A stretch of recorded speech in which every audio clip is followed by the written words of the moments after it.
y es que este tema siempre es extenso. Igual yo les paso las definiciones. Ya les pasé la muestra. Entonces aquí farmacocinética, Isabela, sigue. Arriba. Bueno, sí, las definiciones primero. Entonces, sabemos, ya lo hablamos ahorita mientras estábamos charlando un ratico, que es la relación entre la administración de un fármaco y su concentración en el sitio de acción, lo que el organismo le hace a los fármacos después de su administración. Seguimos, por favor. Y ya, pues, esta es la sigla que ahorita describimos muy bien, que es la absorción, distribución, metabolismo y eliminación. Siguiente. Listo. En esta gráfica podemos ver un poco resumida todo lo que es la farmacocinética, ¿sí? En donde acá entramos en donde dice dosis del fármaco, pues es la dosis del medicamento que yo estoy administrando. Dependiendo de la forma farmacéutica, hay una liberación de ese principio activo e inicia el proceso de absorción por todos los factores que ahorita vamos a ver. Vaya, me están yendo. Fármaco libre queda a nivel del compartimento central, que el compartimento central sería ¿qué? La circulación. La circulación sistémica. ¿Listo? Entonces recuerden que la porción del fármaco que funciona o la que va a hacer efecto es el fármaco libre. El fármaco libre es el que de verdad no va a actuar. El fármaco unido a proteína, unido a transportadores, no va a actuar. ¿Listo? Entonces, este fármaco libre pues va a empezar su proceso de distribución después de la absorción hacia los compartimentos distales, ¿sí? Puede ir a depósitos de tejidos, depósitos císticos, a otros órganos. No solamente va al sitio de acción terapéutica que está en el lado izquierdo, sino también va a sitios de acciones no deseados. Recuerden que un fármaco no solamente, pues, por ejemplo, hay gente que tiene en su cabeza que si se toma un AINES, un analgésico, solamente le va a actuar para el dolor, por ejemplo, en una rodilla, que solamente el fármaco le actúa ahí en la rodilla. No. Eso se va a distribuir a todos lados, o sea, genera el bloqueo de la COX, lo que haga para generar el efecto de analgésico, pero también puede generar efecto hacia un sitio de acción no deseado, como por ejemplo ir a dañar el riñón, ¿sí? Por ejemplo, ¿sí? Entonces hay que tener mucha precaución con eso. Luego va la parte de biotransformación, que es el metabolismo, que es a nivel hepático, y final, que es donde tenemos metabolitos activos e inactivos, y finalmente va la parte de excreción o eliminación, ya sea por vía renal o biliar. Continuemos, por favor. Listo. Esta es una gráfica muy importante en donde tenemos el resumen como también de la farmacocinética y de algunos conceptos claves. No sé si ya la hayan visto antes, me imagino que sí, los que ya han visto la materia, pero pues aquí lo que hacemos es saber que todo fármaco tiene un inicio, ¿sí? Un pico de acción, y luego desciende porque se va a metabolizar y eliminar hasta eliminarse por completo del organismo. Esa gráfica o esa curva es de un fármaco que se administra vía oral. ¿Por qué?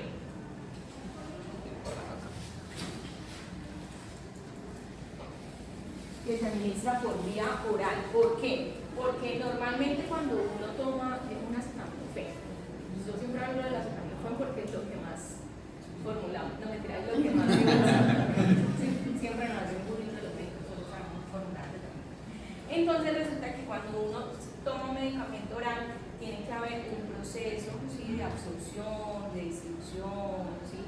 Luego, cuando el fármaco tiene propiamente su pico o su tiempo de efecto de iniciar la acción. Entonces, esta parte en donde desde que me tomo el medicamento hasta que empieza a actuar o inicio del efecto se llama periodo de retraso, también se le conoce como periodo de latencia, que es el tiempo que transcurre desde el momento de la administración hasta que se inicia el efecto farmacológico. ¿Listo? El inicio del efecto, por eso es que un acetaminofén no actúa en mí, pues normalmente actúa a la hora, más o menos. ¿Listo? 30 minutos, una hora. Entonces, ya luego de que inicia el efecto, pues va a empezar no solamente a actuar, sino también a metabolizarse a la vez, a su vez, porque pues, no va a lograr el efecto eternamente. Va a tener un área o hay un nivel de concentración efectiva mínima del efecto buscado, pero también hay una concentración efectiva mínima de la reacción adversa. Es decir, que si la dosis del fármaco, en este caso del acetaminofén, que yo me estoy tomando es en sobredosis, ¿sí? O sea, aquí son 500 miligramos, ¿listo? Pero aquí pueden ser 10 gramos, porque paciente se intoxicó o no quería hacerse daño, ¿sí? Entonces ya sobrepasa no el inicio del efecto terapéutico, sino el mínimo para empezar a hacer reacción adversa o efecto tóxico, ¿listo? Este espacio se conoce como la ventana terapéutica. Hay fármacos que tienen una amplia ventana terapéutica, es decir, que puedo tomar, no sé, 10 tabletas de acetaminofén y no me va a pasar nada. Eso es algo teórico, ¿no? O sea, estoy dando un ejemplo. Sí, pero hay otros que con solo 2 tabletas de warfarina, por ejemplo, ya hacen un evento de sangrados, porque la ventana es mínima y porque ya pasa la concentración mínima tóxica, pues ya pasa más rápido, ¿listo? Entonces esas ventanas terapéuticas son específicas para cada fármaco, ¿sí? De acuerdo a su composición y a sus efectos farmacológicos. Y pues todo el tema de la farmacocinética. Estos conceptos de concentración efectiva mínima y concentración efectiva mínima, pero para reacción tóxica o adversa, son estos dos conceptos que ven acá, ¿sí? Y hay algo que se llama índice terapéutico o margen de seguridad, que es la misma ventana terapéutica que yo estoy hablando. Y eso es un cociente entre la concentración mínima tóxica y la concentración mínima efectiva, ¿sí? O sea, es un valor, es otra fórmula matemática, es un valor entre este y este valor, ¿listo? Y ahorita más adelante creo que hay un ejemplo. El área bajo la curva. El área bajo la curva es todo lo que vemos acá, ¿sí? Moradito. Y eso es una medida también de la cantidad de fármaco que llega en sí a la sangre. Entonces recuerden que no toda la concentración de fármaco llega a la sangre, solamente llega una porción y todo también depende de la concentración y el tiempo. Miren que los ejes van concentración plasmática versus el tiempo, porque todo va, a medida que va pasando el tiempo, pues se va disminuyendo ya la concentración plasmática hasta venir los procesos de metabolismo, de eliminación y eliminarse por completo el fármaco del organismo. ¿Listo? Continuemos, por favor. Listo. Ahora vamos a hablar detalladamente de cada paso. La absorción.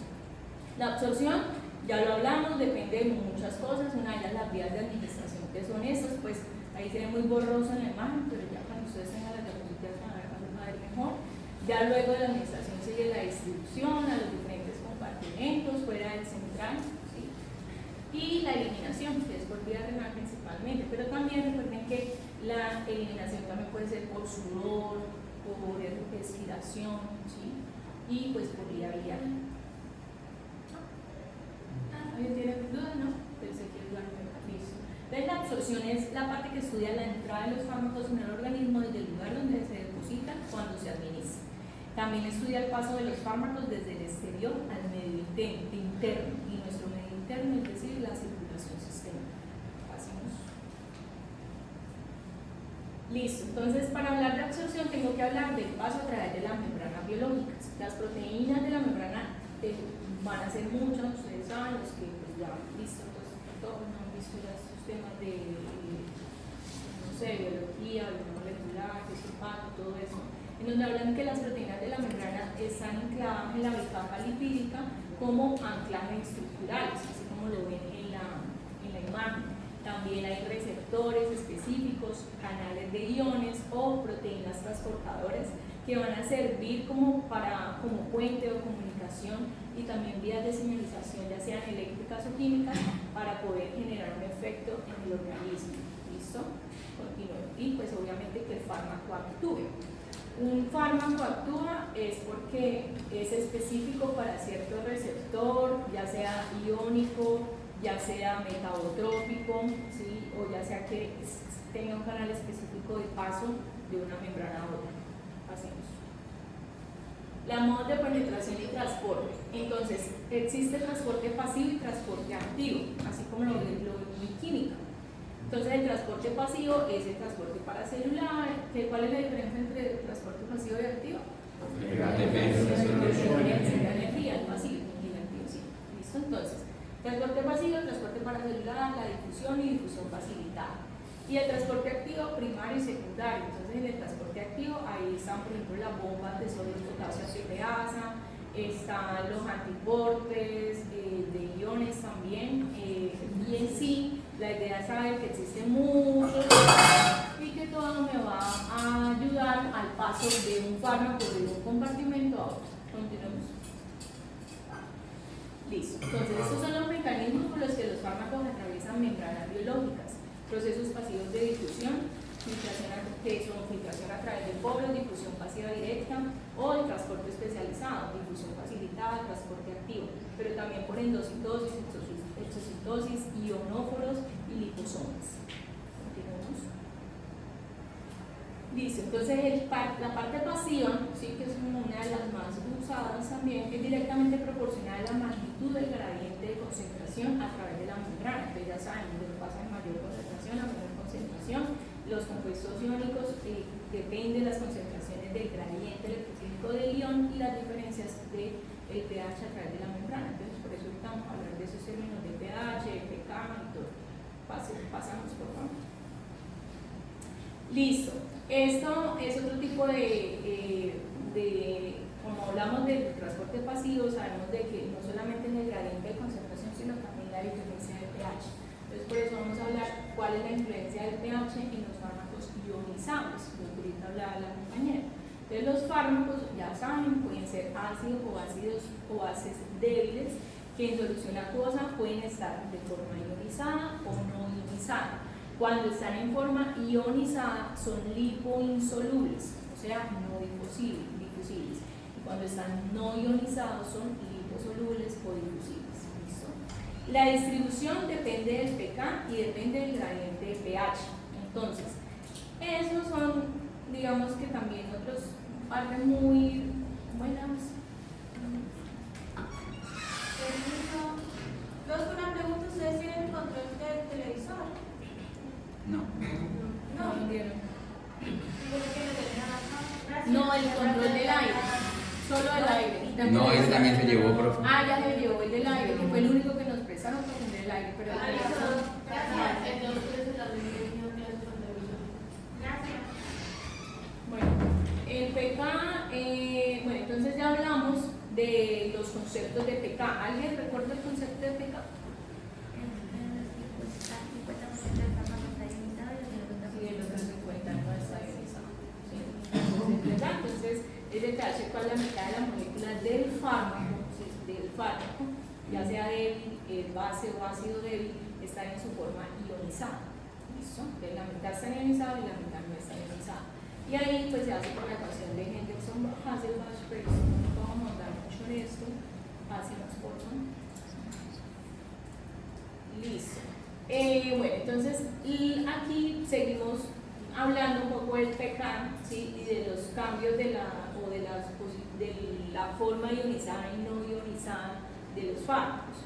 ¿Y cuál es la utilidad clínica para yo decir, bueno, de qué me interesa si un fármaco está ionizado o no, o si un fármaco es ácido o básico o qué, o sea, por qué? Porque hablamos de eso.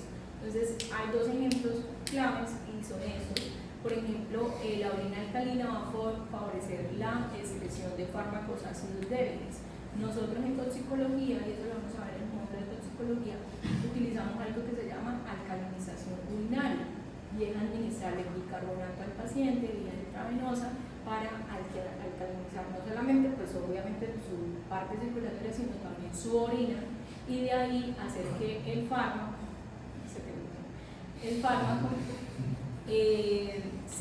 ácido débil, por ejemplo, intoxicación por salicilatos o por ácido acetilsalicílico, se elimine de forma más rápida por la orina, y eso es una utilidad clínica. ¿Listo? Eso, o sea, la orina alcalina arrastra directamente el ácido. Exacto. Y al contrario, sí, o sea, la orina ácida arrastra fármacos bases débiles y la orina alcalina arrastra fármacos ácidos débiles. ¿Sí? Sí, eso es trampa iónica, también es conocido atrapamiento iónico. Entonces se dice que la elevación del pH de la orina, o sea, lo que estoy hablando de administrar bicarbonato de sodio, va a promover esa excreción urinaria de ácidos débiles como la aspirina. Por otro lado tenemos los antihistamínicos de segunda generación, que son moléculas ionizadas. ¿Qué significa ionizado? que son Tienen menos carga. lipofílicas, que no atraviesan casi barreras, ¿cierto? Entonces, como son menos lipofílicas y más hidrofólicas, van a cruzar la barrera hematoencefálica, de las siglas de esa, por inglés, ¿sí? Pobremente, o sea, muy débilmente, a diferencia de los antihistamínicos de primera generación, como la difeniramina. Ahorita la estudiante me está diciendo que la clorfenamina no es de segunda generación, sino es de primera, y sí tiene razones de primera generación también. Entonces, estos antihistamínicos, recuerden que tienen mayor riesgo pues, de sedación en los pacientes. Que hay algunas personas que les generan sedación y otras no, también, ¿sí? Porque todos los organismos responden igual a los efectos farmacológicos de los medicamentos. ¿Ven? Continuemos, por favor. Transporte especializado, difusión facilitada, ¿sí? Entra una proteína transportadora específica y se entrega en el otro lado. Pasemos. Difusión facilitada, los sistemas de transporte especializado funcionan de manera solamente pasiva en función de un gradiente de concentración, pero estos procesos no consumen energía, pero sí son específicos y se saturan. Esa es como la diferencia. Puede darse sí se da fenómenos de competencia por el transporte, y cuando se satura pues ya no se puede pasar más. ¿Listo? Pasemos, por favor. Listo, el transporte activo. Entonces aquí, como ya lo mencionaron ustedes, requiere consumo energético y el uso de uno o más proteínas de membrana con una función transportadora, o ya también sea una enzima. Se caracteriza por ser selectivos, saturables, inhibición competitiva y tiene también movimientos contra gradiente electroquímico. Aquí es en contra, el otro era a favor del gradiente de electroquímico. Listo, hacemos por favor. Y en los otros sistemas son la endocitosis y la exocitosis. Entonces la endocitosis es aquel englobamiento de las partículas que van a rodear la célula, formando una impaginación y luego se fusionan, se forma como una vesícula o vacuola que libera al citosol. ¿Listo? Pasemos. Listo. La exocitosis, la membrana en contrario se abre para la salida de componentes celulares, están en vesículas que fusionan sus membranas con la membrana plasmática, en efecto al contrario, y se abre a las partículas hacia el exterior. ¿Sí? Después la membrana se cierra y las vesículas salen del citosol. Por ejemplo, el ejemplo clásico es la entrega del calcio. Normalmente el calcio se entrega o se libera a nivel presináptico por vesículas transportadoras. Obviamente por estímulo, los neurotransmisores a nivel presináptico, algunos se liberan, ¿sí? Antes de la sinapsis, se van a liberar a través de estímulos de calcio. Gracias al calcio se puede mover esa vacuola hacia la membrana externa y poder liberarse. Y eso es exocitosis. Continuemos. Listo. Otro sistema, utilización de ionóforos, pequeñas moléculas hidrofobas que se disuelven en las capas lipídicas y aumentan la permeabilidad para cambios de iones específicos. ¿Listo? Pasemos por favor. Utilización de liposomas. Los liposomas pueden ser vesículas sintéticas formadas por una o más biocapas y estas pues van a tener como la capacidad de albergar fármacos liposolubles o liposolubles en su interior, generar algo que se llama macromoléculas, también pueden tener material genético y otros agentes. Esta utilización de liposomas sobre todo se da en células a nivel hepático. Cambiemos, por favor. Listo. Entonces la absorción, para retomar el movimiento del fármaco desde su sitio de administración hasta el compartimento central. La biodisponibilidad es la fracción del fármaco que llega a su sitio de acción. ¿Sí? Es lo que de verdad me va a actuar de ese fármaco. Efecto de primer paso. Creo que a ustedes fue los que lo mandé a leer. Efecto de primer paso. Cuando se define ese concepto, porque lo hemos hablado bastante, lo hemos mencionado bastante, es cuando la capacidad metabólica o excretora del hígado y el intestino para el fármaco es grande, reduciendo la biodisponibilidad. Es decir, pues tiene un cierto metabolismo ahí a nivel hepático y cuando ya llega al componente central, al nivel sistémico, pues no llega a la misma cantidad, por ende disminuye la biodisponibilidad. hacemos. Todos los fármacos que tienen un gran efecto de primer paso hepático tienen baja biodisponibilidad. Las vías de administración no me voy a detener mucho porque ayer las hablamos, ¿cierto? Igual, como les digo, ahí van a tener las diapositivas para que ustedes quieran pasar, pero básicamente es lo mismo: intravenosa, subcutánea, intramuscular, ingestión oral. Pasemos, por favor. Sí, me voy a tener en algunas que no hablamos ayer. Pasemos ayer, o bueno, la clase anterior. Pasemos, bajemos. La vía oral ya la hablamos. La vía sublingual también, vascularizada. La vía rectal también. La vía respiratoria, inhalatoria, vía dérmica, la genitourinaria, conjuntival, intradérmica, subcutánea, intramuscular, intravascular, intraperitoneal. Esa no la habíamos mencionado. Entonces, recordemos que cualquier cavidad, cualquier cavidad puede ser una vía de administración. La cavidad intraperitoneal ofrece una amplia superficie absorbente donde, o sea, acá los fármacos pueden pasar fácilmente y rápidamente en la circulación, porque la parte entérica, o sea, el intestinal, ustedes saben que es muy irrigada, supremamente irrigada, ¿listo? Pero también pues hay sus riesgos porque pueden perforar asas intestinales, pueden generar infecciones graves. Sobre todo la vía peritoneal se utiliza en pacientes, por ejemplo, con diálisis peritoneales. Si de pronto han tenido la oportunidad de conocer algún paciente familiar que se haga diálisis peritoneal, bueno, eso es como un catéter. Sí, listo. Entonces es como un catéter que les conectan a ellos en la cavidad peritoneal y todos los días se tienen que meter líquido, por así decirlo, ¿sí? De cambio, un líquido especial para la lavado peritoneal, y ahí mismo por otro lado van sacando líquidos para poder barrer o generar ese diálisis en el paciente. Es un tipo de diálisis, no es hemodiálisis, no es con sangre, sino el diálisis peritoneal con la parte intestinal. Profe, no sé si sea redundante, pero por esa misma razón es que ellos, o sea, porque si no es una de la diálisis peritoneal son como 16 horas al día, ¿no?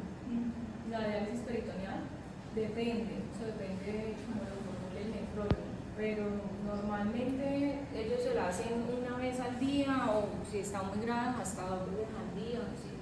Pero no es tanto tiempo, son como 6 horas más o menos el proceso. Máquina, entonces no era diálisis peritoneal, porque, bueno, no sé, pero todo el día, bueno, no sé. Yo lo que he visto en los pacientes que tienen la oportunidad son por lapsos de tiempo, no he visto el día, son como por horas específicas. ¿Listo? Y ahí, entonces, en esas diálisis peritoneales a veces les mandan antibióticos, ¿sí? O de acuerdo a la patología que tengan, porque eso se puede infectar fácilmente. ¿Listo? Hacemos intrapleural. Entonces, la vía intrapleural, similar a la vía intraperitoneal, genera enzimas proteolíticas. Entonces, la vía intrapleural pues, es más utilizada por especialidades como neumología, cirugía de tórax. Para a veces hay patologías que requieren administración directa en cavidad pleural. ¿Por qué? Porque no sé, tienen alguna infección pleural y hasta la pleura algunos fármacos no alcanzan a llegar, ¿sí? O depende del tipo de infección, si es muy grave, necesitan, o si ellos están interviniendo, necesitan administrar algo local, pues pueden utilizar esta vía. La vía intraarticular, muy utilizada por ortopedia, fisiatría o reumatología. El fármaco se sitúa en contacto con la cirrosis y ejerce un efecto local, o puede absorberse y alcanzar el corriente sanguíneo también. Continuemos. No, esa es intraarticular, en la articulación. Y esa es la intraocular. Disculpe, en la vía pleural, ¿qué es eso de que genera enzimas proteolíticas? Lo que genera enzimas proteolíticas es más porque ahí en ese nivel, ¿sí? En el nivel pleural hay muchas enzimas que degradan proteínas. Entonces, digamos que No se pueden usar macromedicamentos. Exactamente. Tienen que ser medicamentos muy específicos que puedan ser diluidos por la cavidad pleural. O sea, no podemos, por ejemplo, normalmente son soluciones inyectables, ¿sí? No son, o sea, líquidos, no pueden ser, pues, como, no sé, cápsulas de ramicina en la pleura. La venta ósea, que ya lo habíamos hablado, o intramedular. La venta ósea se introduce dentro del tejido óseo en la médula ósea y tiene un efecto rápido como en una vena. Es compleja la técnica, porque mire que necesita un equipo especial y obviamente todos los servicios de atención no lo hay. Entonces no es tan utilizada como la intravenosa. Y se utiliza en ciertos casos como los que hablamos ayer. Continuemos. Vía intraneural, ¿sí? Aquí puede ser intrarraquídea, ¿sí? O intratecal. La administración de medicamentos en la proximidad de nervios o ganglios simpáticos. Continuemos. Utilizan más los anestesiólogos. Listo, ya la distribución. Hacemos rápido. La distribución, bueno, entonces de la distribución hablamos de la distribución en líquidos intersticiales e intracelulares. Depende de muchas propiedades físico-químicas, también depende del gasto cardíaco, del flujo sanguíneo regional, de la permeabilidad capilar, del volumen de tejido. Órganos altamente perfundidos claramente van a tener un principal volumen de distribución, ¿sí? O un lugar donde primero hay el medicamento allá. ¿Cuáles son los órganos que son altamente perfundidos? Hígado, corazón, Riñón. Cerebro, corazón, hígado, riñón, básicamente. Y en donde menos está perfundido, tejido graso y músculo. Entonces, aquí hay que tener en cuenta las pérdidas, los ingresos, ¿sí? Normalmente se dice que en el líquido celular podemos tener una capacidad de 18 litros, del líquido intersticial de 11 litros y en el plasma 3 litros circulando. El líquido extracelular son 14 litros, ¿listo? O sea que nosotros no es que estemos gorditos, estamos llenos de líquidos y agua. Listo, volumen de distribución. Entonces, este me va a relacionar la cantidad del fármaco en el cuerpo con su concentración en la sangre o plasma. ¿Listo? Hay varias fórmulas también matemáticas, que vamos a ver algunas, pero es básicamente un volumen fisiológico identificable, el volumen de líquido que se necesitaría para contener el fármaco del cuerpo y también la extensión del fármaco en la cual aparece, o sea, para poderse distribuir a otros órganos y tejidos extravasculares. Listo, pasemos. O sea, todo lo que salga fuera del torrente circulatorio central. Bueno, este es un ejemplo de volumen de distribución donde hay un tamaño aparente del depósito requerido para explicar una concentración medida del fármaco en el depósito de agua. Es decir, administramos un fármaco que tiene una dosis de 10 miligramos y el contenido o el líquido en donde va a llegar el fármaco, en un ejemplo teórico, ejemplo sangre o plasma, va a estar en un volumen de depósito de 1 litro. Entonces, de acuerdo a las fórmulas de volumen de distribución, donde tenemos la cantidad, o sea, la dosis de miligramos, 10 miligramos sobre la concentración, 10 miligramos por litro, voy a tener 10 miligramos por litro. ¿Listo? Y ese 10 miligramos, ¿sí? Sobre 10 miligramos por litro, cancelo miligramos y me crea 1 litro. ¿Listo? Que sería el volumen de distribución teórico. ¿Sí? Eso es como un modelo teórico. Hacemos, por eso se dice que más o menos el volumen de distribución se calcula entre 0, algo al 1 sería un bajo volumen de distribución y a partir de 1 en adelante sería un alto volumen de distribución. Esto es para seguir informando de que a medida que la distribución del fármaco va hacia los tejidos periféricos, pues claramente también se va cambiando la concentración. Entonces, por ejemplo, aquí ya no sería una concentración de una dosis de 10 miligramos, ¿sí? Inicial, luego vamos a tener dosis porque se va a distribuir a los diferentes compartimentos, ¿sí? Y también porque, por ejemplo, ya no va a pasar sola, como se va a distribuir a los otros compartimentos, ya no va a estar solamente en plasma, sino va a estar en tejidos periféricos, entonces la concentración cambia, ya no es de 10 miligramos por litro, sino es de 2.5 miligramos por litro. Y cuando aplico la fórmula me va a dar un volumen de distribución de 4 litros, que sería un volumen de distribución alto. Pasemos por favor. Unión a proteínas plasmáticas. Esto es uno de los factores de la distribución de farmacocinética, lo que ahorita hablábamos, las proteínas. Entonces, hay uniones reversibles y hay uniones irreversibles, normalmente son reversibles. La albúmina recuerden que es la principal proteína transportadora de fármacos por naturaleza.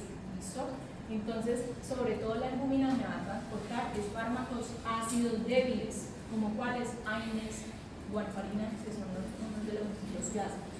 La glucoproteína ácida alfa 1, como es ácida, me va a ayudar a transportar bases débiles, como cuál, hidrocanina, propranolol, por ejemplo. También hay otras proteínas transportadoras como son las hormonas específicas.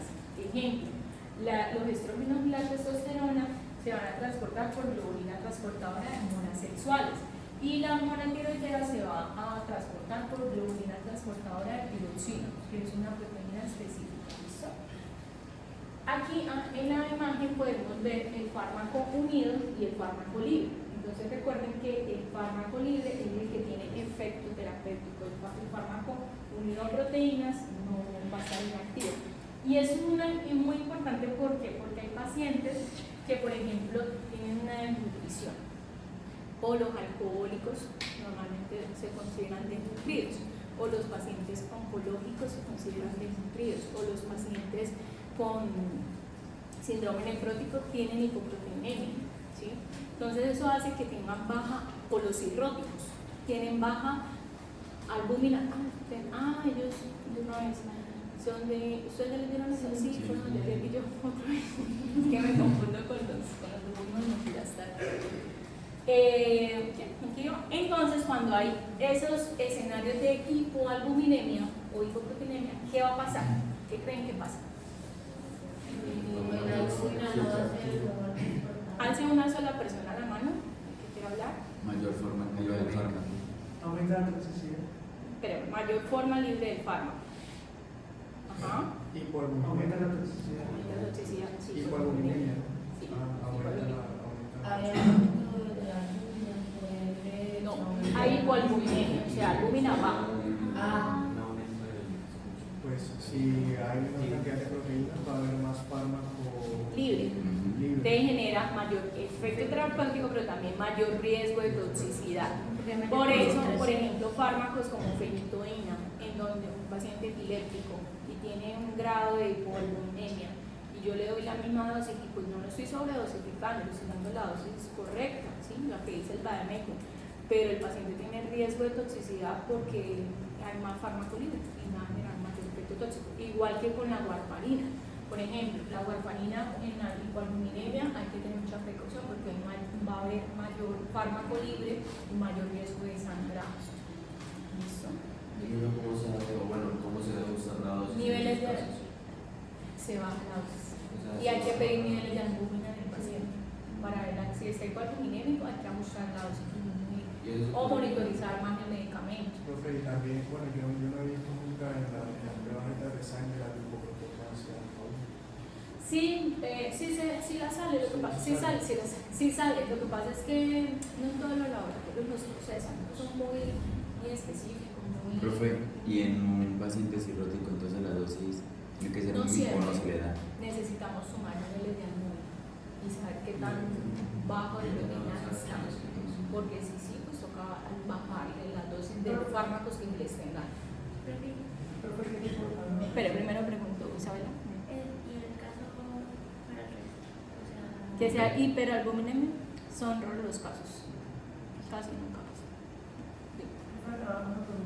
¿Hay alguna precisión aparte de los pacientes pediátricos con estas situaciones? Sí, también, claro.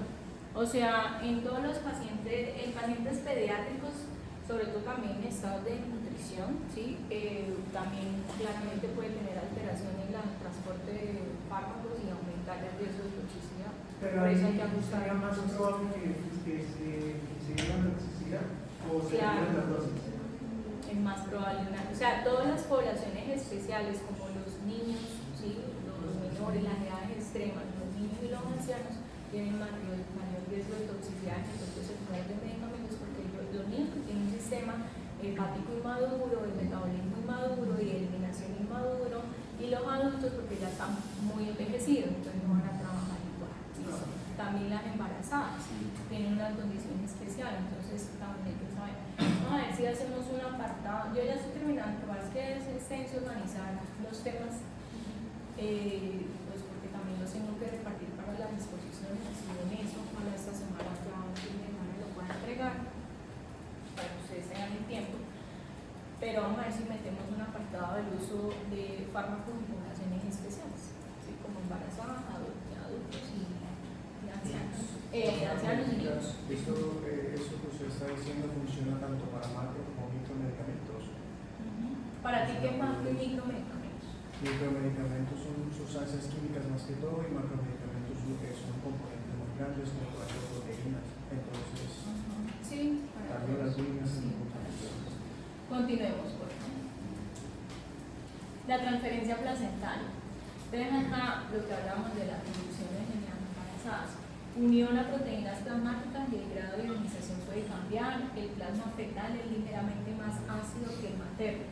Entonces los fármacos básicos van a sufrir un atrapamiento iónico, o sea, se pueden acumular en el plasma fetal, ¿sí? Generando unos transportadores de entradas especiales. Entonces ya saben que el feto pues, está protegido por la barrera placentaria, que obviamente no la penetran cualquier fármaco, pero si son liposolubles sobre todo, ¿sí? O los que no están ionizados, se pueden atravesar más fácil, pueden generar mayor efecto tóxico también al bebé. Entonces hay que tener mucha precaución con el uso de estos fármacos. Continuemos. Pero eso quiere decir que los básicos podrían... Sí, porque como el plasma fetal es más ácido, entonces tiende a...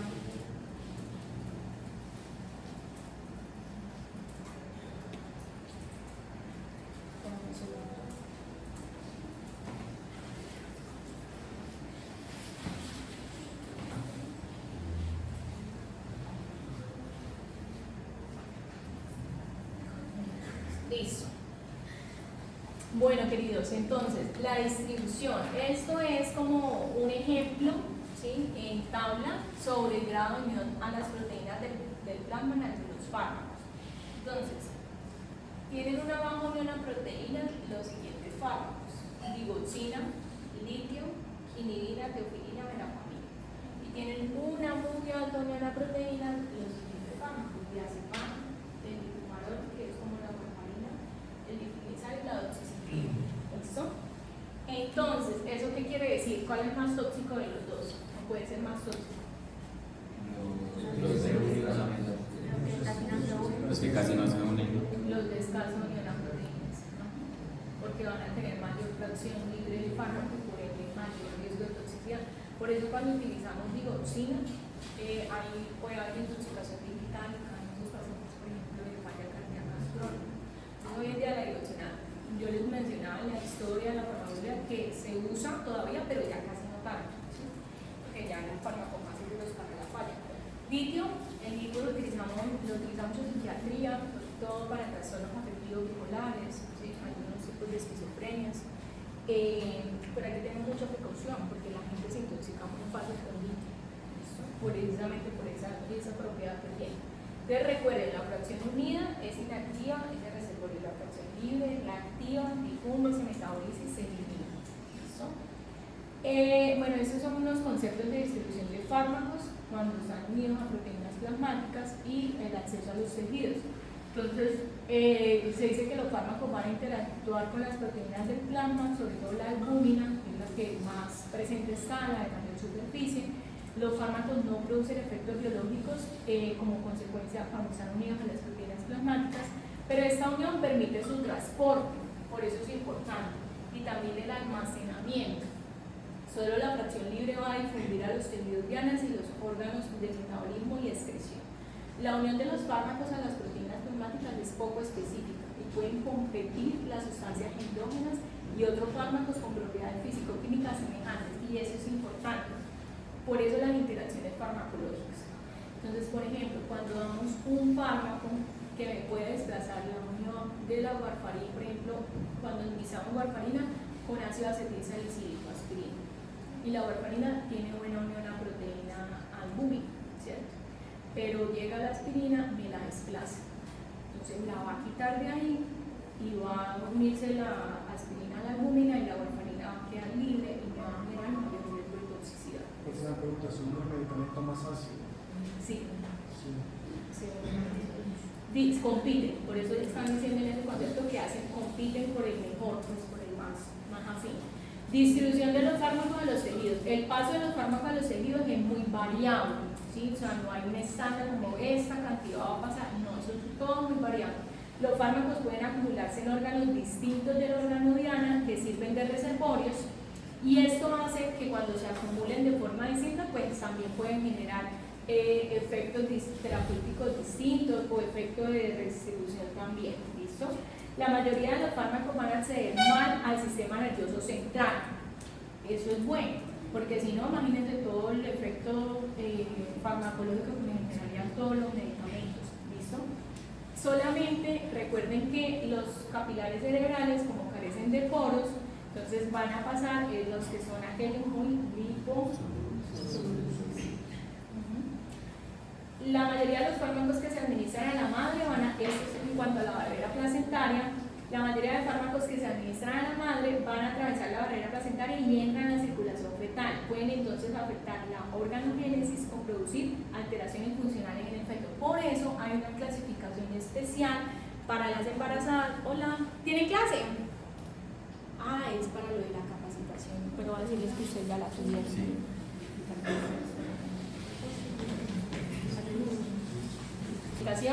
De medicamentos, FA, el embarazo de la FA, pues es como el INVIMA de Estados Unidos, ¿sí? Listo, entonces, el control de medicamentos en Estados Unidos. Entonces, resulta que esa categoría en el embarazo está desde la A, B, C y X, y mencionan el riesgo de teratogenicidad. Entonces, fármacos seguros para dar a las embarazadas, fármacos con categoría A y B. Categoría C, creo que también está la B, si no estoy mal, C, D y X. X es que definitivamente es muy teratogénico y ni huele a ese fármaco, ¿sí? Pero lo que es categoría C y D no debería administrarse en las embarazadas. ¿Por qué? Porque claramente van a pasar directamente a la placenta y pues van a generar daño en el bebé. ¿Listo? Continuemos. Creo que la verdad sería del tipo A. ¿Del FDA?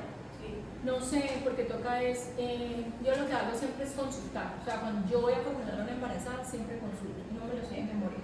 Sé de algunos que sí definitivamente no se pueden dar en embarazo, como por ejemplo el ácido valproico, ¿no? Sí. Algunos anticonvulsivos, la mayoría de anticonvulsivos no, porque van a generar efecto directo, a no ser que sea una paciente epiléptica y pues necesite sí un fármaco para controlar sus convulsiones, pero se debe dar el menos dañino, el menos tratamiento. Metabolismo, rápido para ver si alcanzamos a terminar todo. Entonces, el metabolismo o biotransformación son los cambios bioquímicos que las sustancias extrañas sufren en el organismo para poder eliminarse mejor. Normalmente se da a nivel hepático, como ya hemos hablado, en el sistema microsomal. Otros tejidos también hacen metabolismo, como el intestino delgado, el riñón, la sangre, el pulmón, la glándula suprarrenal, la placenta, también se hace metabolismo. El primer paso hepático, lo que se absorbe en el intestino, acción de enzimas gastrointestinales y hepáticas. Principio activo, el metabolismo me va a generar un metabolito inactivo, también metabolitos activos. ¿Listo? Continuamos. Entonces aquí están las dos fases que ahorita hablaban ustedes, la fase 1 y la fase 2. Normalmente los fármacos van a ingresar al sistema, digamos que a nivel hepático ya llegó allá. Entonces, hacemos primero fase 1, en donde van a actuar las enzimas y el sistema de la citocromus P450 principalmente. En la fase 1 se van a dar reacciones de óxido-reducción, ¿sí? El ciclo redox, hidrólisis y hidratación también. Esto me va a generar especies de oxígeno reactivo o superóxido radicales libres de oxígeno. ¿Listo? Normalmente después de esta primera fase pueden pasar a metabolitos intermedios que son parcialmente polares. ¿Listo? De no polares van a pasar a parcialmente polares, los cuales pueden ser reactivos y no tóxicos. Los reactivos pues son los que van a ser tóxicos, van a generar lesión tisular secundaria, daño al ADN, ARN, proteínas. Y los no tóxicos pues son los que sí van a funcionar para hacer el efecto terapéutico. En la fase 2 vienen las vías de conjugación. ¿Cuáles son las vías de conjugación? Sulfatación, glucuronidación, acetilación, conjugación con glutatión, conjugación con aminoácidos y la metilación. Todo eso después van a pasar de fármacos no polares a fármacos polares, ¿sí? Que son derivados ya para la extracción, volverse polares. Y ahí se pueden eliminar a través de la bilis, ¿sí? Y que terminan en heces, o a través del suero, se van a filtrar en el riñón y terminan saliendo por la orina. ¿Sí? Son las dos principales vías de eliminación, pero también se puede eliminar por sudor en un porcentaje muy mínimo o por respiración. Y la lactancia materna. Profe, yo he leído que, por ejemplo, cuando se hace por excreción por vía biliar, cuando llegaba, digamos, al intestino como tal, ahí sufría como una desconjugación y eso podría volverse a reabsorber. Sí, porque hay algo que se llama circulación enterohepática. Pero no, o sea, eso depende de los fármacos. No todos los fármacos tienen esa propiedad de circulación enterohepática. Entonces, esa propiedad es importante tenerla en cuenta porque, por ejemplo, nosotros en toxicología lo utilizamos mucho para saber cuando un medicamento tiene circulación enterohepática, que puede volver a reactivarse y volver a circular y reactivarse, y obviamente va a prolongar la intoxicación en el paciente. Y si es un fármaco con circulación enterohepática, tiene la indicación de administrarse dosis múltiple de carbono activado para inactivar ese fármaco. Entonces, cada 4 horas se administra el fármaco, el carbono activado, por 24 horas. Fármacos como, por ejemplo, que tengan una circulación enterohepática descrita, la carbamazepina, ¿sí? La fenitoína, algunos hablan de los antidepresivos tricíclicos que pueden tener esta propiedad. Pero esa reabsorción ya la dosis es un poquito menos. Claro, sí, Claro. se va, sí, cada vez que van haciendo el paso a paso, pues se va disminuyendo la concentración, pero sigue haciendo efecto. Continuemos. Sistema de citocromo P450, que es el principal, fase 1, oxidación y reducción, se localiza en el retículo endoplástico. El principal es el P3A4, nosotros hemos hablado en el tablero, y la 2D6, o PEGA1, no hay muchos, la familia es muy grande, o sea, son como miles. El metabolismo oxidativo va a ser hidroxilación, desalquilación, desaminación, desulfuración, epoxidación, deshalogenación. Y también hacen hidrólisis o conjugación. Continuemos. Listo, entonces esto es un ejemplo de medicamentos que pueden ser inductores o inhibidores de las enzimas CYP. Y sube un poquito, si esto es de la 3A4, sube un poquito por favor. Sí, de la 3A4. Entonces, eso es un arroz con mango, o sea, es una mezcla a veces difícil de entender de entrada, pero tenemos que meterlo en nuestra cabeza de que existe la citocromo CYP 450 en general, la 3A4, pero que hay fármacos que me pueden inducir esa enzima, o sea, activarla más, y hay otros que me la inhiben. Entonces, los medicamentos que son fuertes inhibidores de esa enzima de la 3A4 va a ser, por ejemplo, yo seleccioné como los más conocidos para ustedes de pronto: la claritromicina, el ketoconazol, el lopinavir, el ritonavir, que son antirretrovirales, ¿listo? Y los inhibidores moderados de la enzima van a ser amiodarona, que es un antiarrítmico, ciclosporina, litiazem, eritromicina, fluconazol, ¿listo? ¿Qué quiere decir inhibidores? ¿Sí?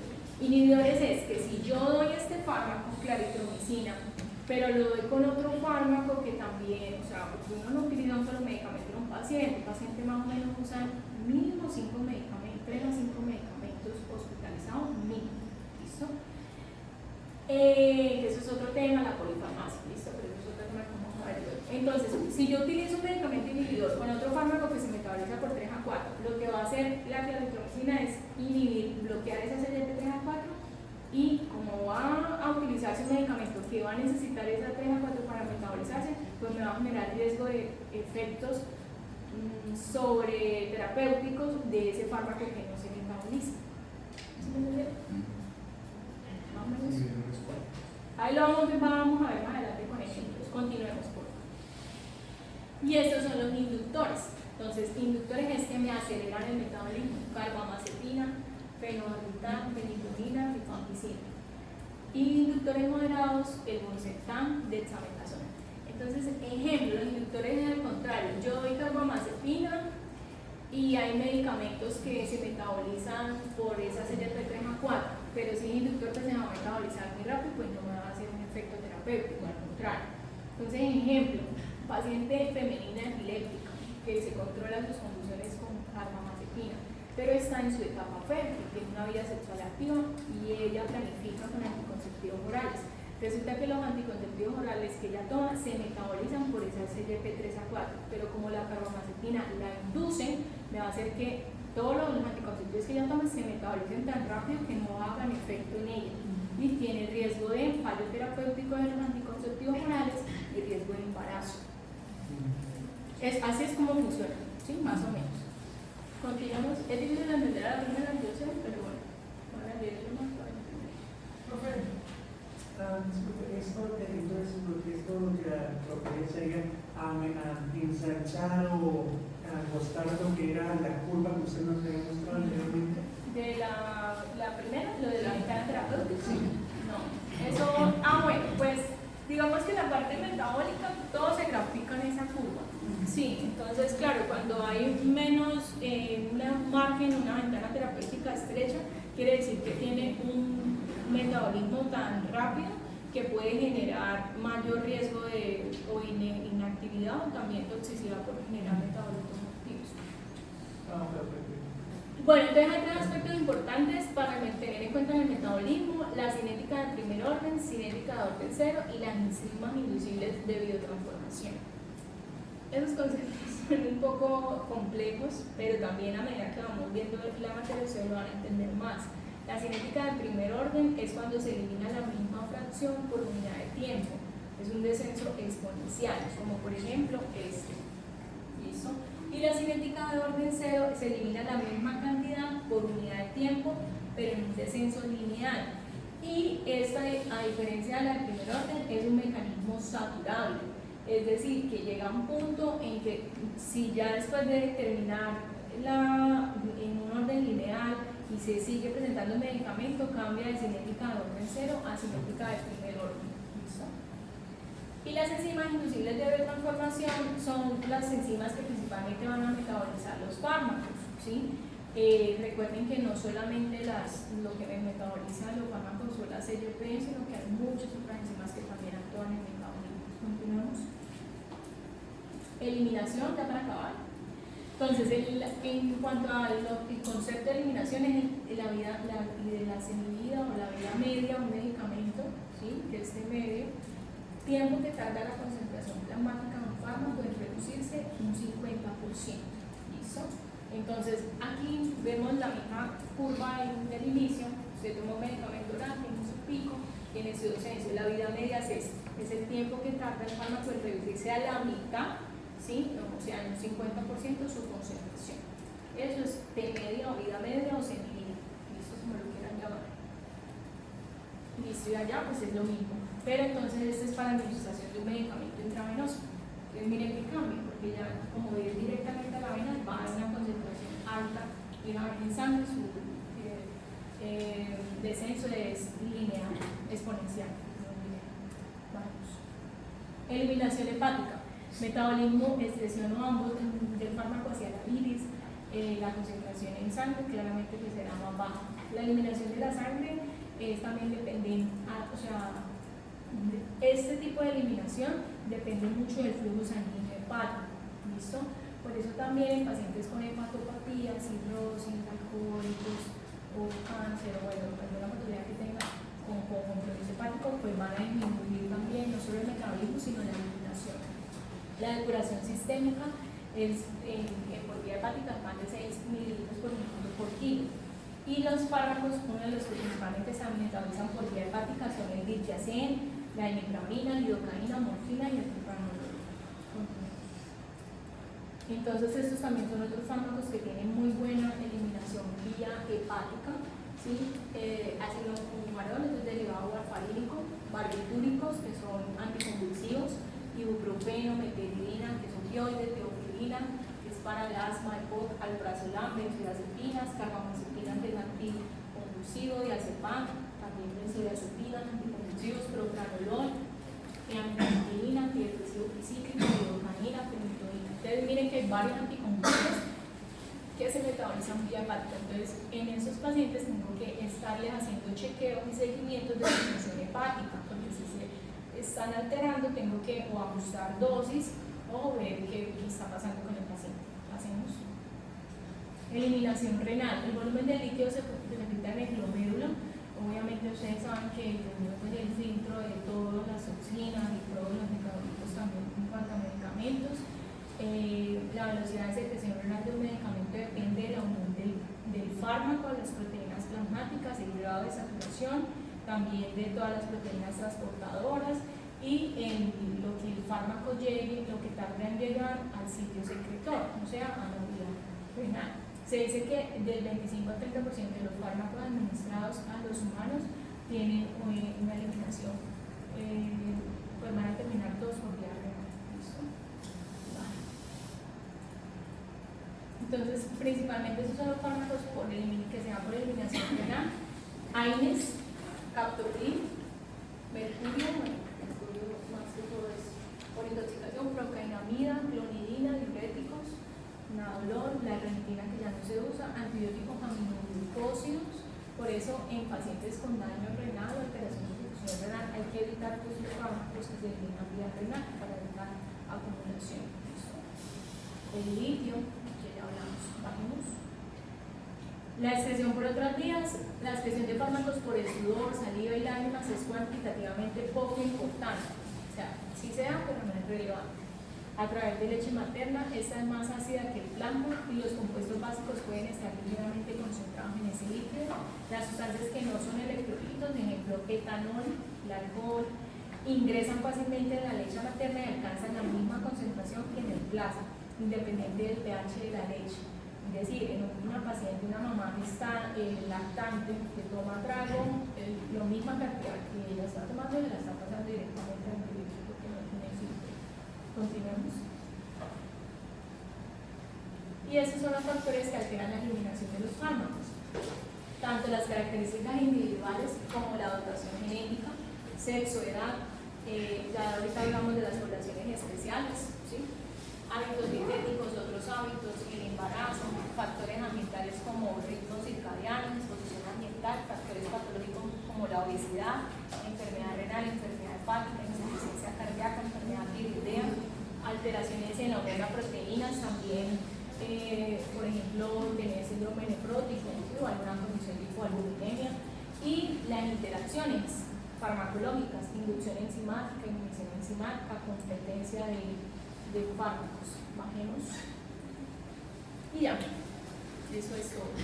¿Alguien tiene alguna pregunta, alguna sugerencia? ¿No? Igual yo le compartí la diapositiva a la pantalla.